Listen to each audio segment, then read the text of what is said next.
Баршаңызға сәлем. Бүгін бізде математика пәні 3-ші сынып. Бүгін жаңа бөлім жазбаша көбейту және бөлу 102-ші сабақ. Бүгінгі сабағымыздың тақырыбы 2 таңбалы санды 1 таңбалы санға жазбаша көбейту. Қазақ хандығының негізін қалаушылар. Бүгінгі сабақта сендер жазбаша көбейтудің алгоритмін қолдануды үйренетін боласыңдар. Менің видеом пайдалы болып жатса, тіркелуді ұмытпаңдар.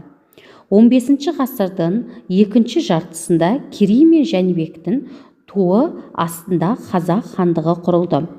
Біз бұл толық ақпаратты дүниетану сабағында өтетін боламыз.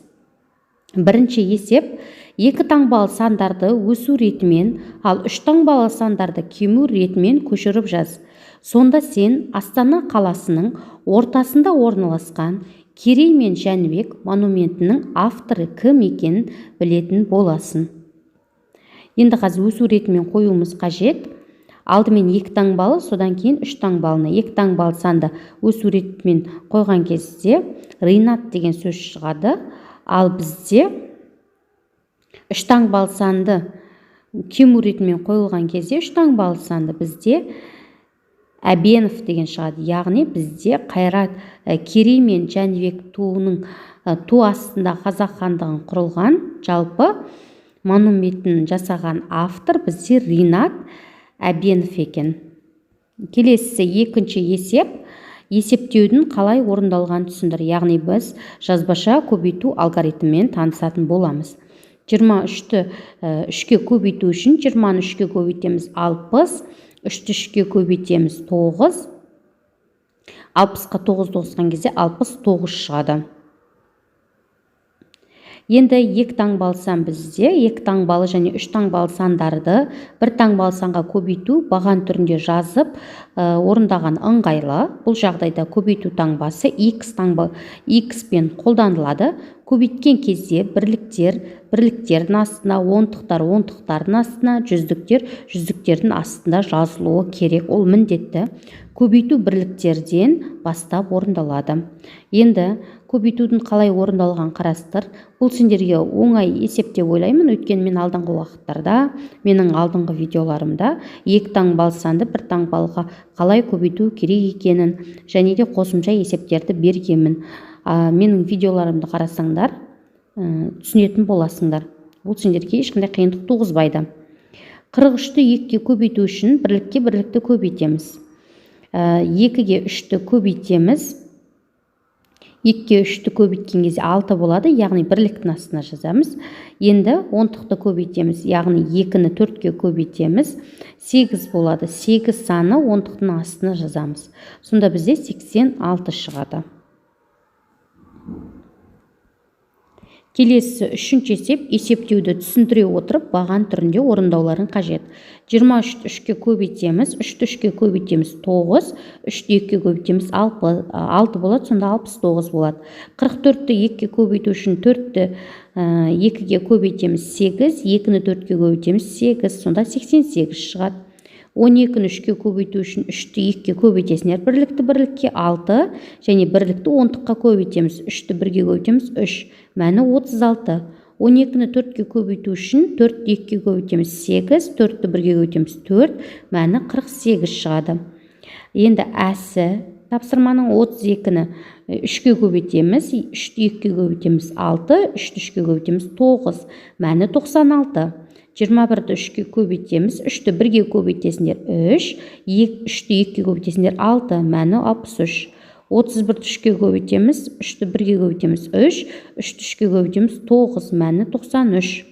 24-ті 2-ке көбейтеміз, 2-ні 4-ке көбейтесіңдер 8, бірліктің астына жазасыңдар. Енді 2-ні 10-тыққа көбейтеміз. 2-ні 2-ке көбейтеміз 4, мәні 48 болады. Міне осылай баған түрінде шығарасыңдар. Міндетті түрде x таңбасы қойылады баған түрінде жазылған кезде.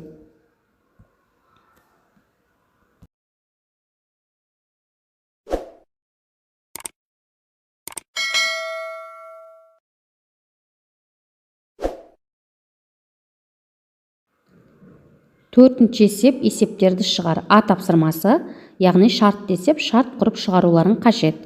Маусым айында біздің мектептен 43 оқушы, ал тамыз айында одан 2 есе артық оқушы Астана экскурсиясына барды. Біздің мектептен барлығы қанша оқушы экскурсияға барды?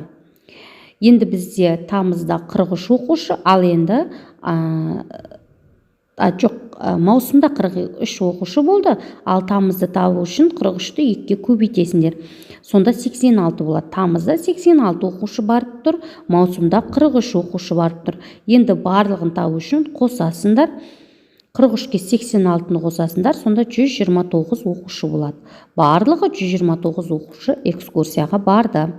Тапсырмасы: Астанаға дейін жету үшін автобуспен баруға 13 сағат, ал пойызбен баруға одан 2 есе артық уақыт жұмсалады. Есе артық десе көбейтеміз. Оқушылар жолға барлығы қанша уақыт жұмсады?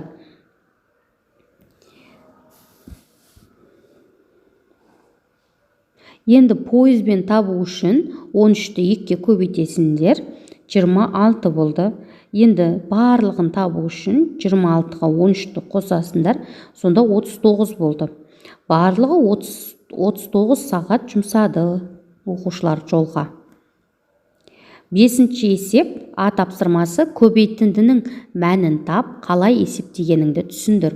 Енді көбейтіндінің мәнін табу үшін көбейткішке көбейтеміз. 24-ті 2-ге көбейтеміз, 48, 33-ті 3-ге көбейтесіңдер, 99, 21-ті 4-ге көбейтесіңдер, 84 шығады. Енді тапсырмасында есе артық сөзін және кестедегі сандарды пайдаланып, 2 амалмен шығатын есеп құрастыруларын қажет.